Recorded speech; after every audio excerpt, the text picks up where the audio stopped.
One of Washington's closest partners in the Gulf has left the American camp and is now working directly with Iran on the future of the world's most important oil choke point.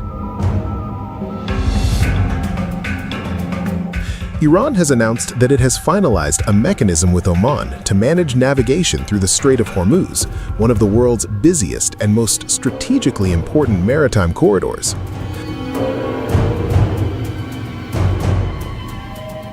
The announcement was made by Iranian parliament speaker Mohammad Baghir Ghalibaf, who said the agreement is now moving into the implementation phase.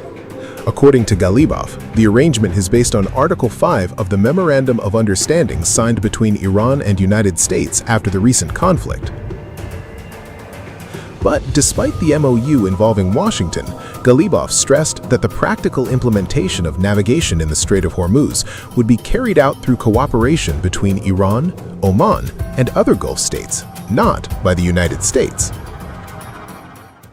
Negotiation is a form of struggle. Even now, as we negotiate with America, we are not negotiating with a friend. We are dealing with a treacherous enemy that will surely act against us the moment it finds an opportunity. In reality, someone can negotiate well if they are also prepared for war. There is even disagreement within America itself. Look, Rubio is pursuing it one way, and Vance is pursuing it another way. What action did Rubio take on Thursday on the sidelines of the Persian Gulf in Bahrain? Everything was against the agreements, and the Persian Gulf countries once again sensitizing them, inciting them against the strait, against these things. Well, they are our enemies. We have an agreement and we are standing firm. This Rubio is pursuing the same Washington agreement where they intend to follow the Abraham Accords and normalize Lebanon's relations with the Zionist regime. But this agreement of ours is precisely preserving Lebanon's independence. From the day in fact, we lifted the blockade, and to this day, we have exported over 40 million barrels of oil. Well, look, this is in contrast to the few days I'm talking about, maybe less than 10 or 12 days since this happened. But look, over the course of nearly 50-something days, the previous 40 days, we really didn't export a single barrel of oil. We were constantly involved in this discussion, in the problems of being able to do this. Where it is necessary to fight, we fight. And where we can perceive that Peking pursue this agreement through dialogue, we will. Know that just as our red line in Lebanon is national sovereignty, even if an American ally does this, our management and sovereignty over the Strait of Hormuz is absolute and certain. And we will establish security here in the best possible way. During these 60 days that we are there, we will provide services. We have agreed with Oman on all legal and service-related matters. Within these 30 days, we will handle these service and legal matters in cooperation with Oman. We do not want to accept that this agreement has opened up new horizons. We do not want to accept that the blockade has been lifted. This is the power of the Islamic Republic. Enjoy it, be proud, and stand tall. Let us lift the economic pressure off the people. We acted with dignity. By God, this document is proof of America's defeat as we remain committed to the agreement. Meaning, we are both in talks, and if they refuse to implement the talks, we are ready for war and will react, and we will certainly follow through accordingly.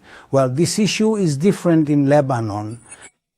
Why is it different in Lebanon? Because in Lebanon, the Zionist regime has, in any case, militarily occupied a part of southern Lebanon, and there has been military conflict and intensity there. Of course, you have seen that since the agreement was signed and things move forward, these have decreased significantly.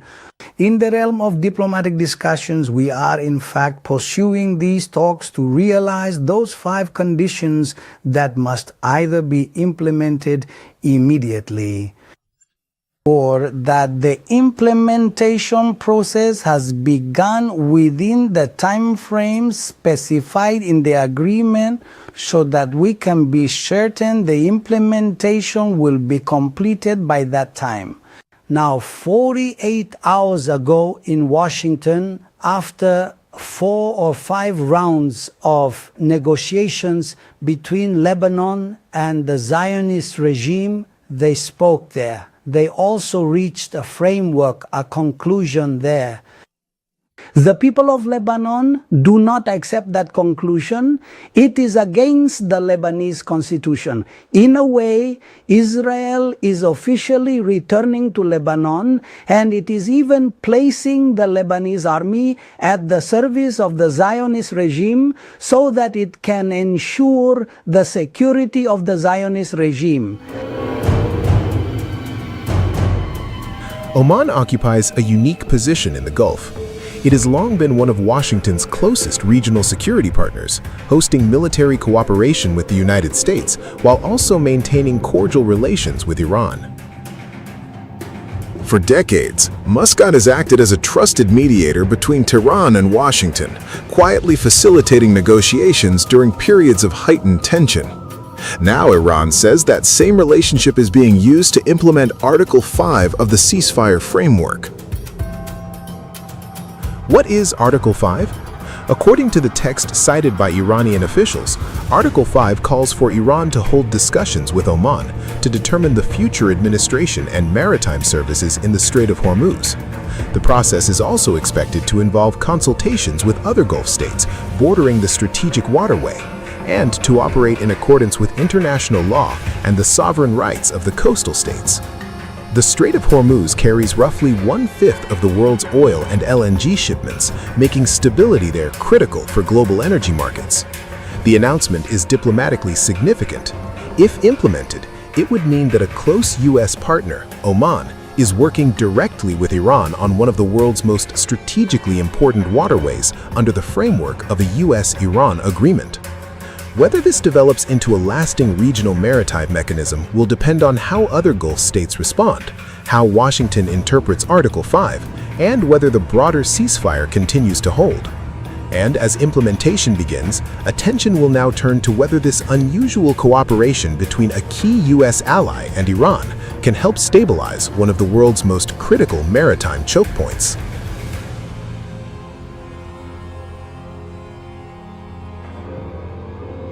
Thank you for watching. Don't forget to subscribe AI World.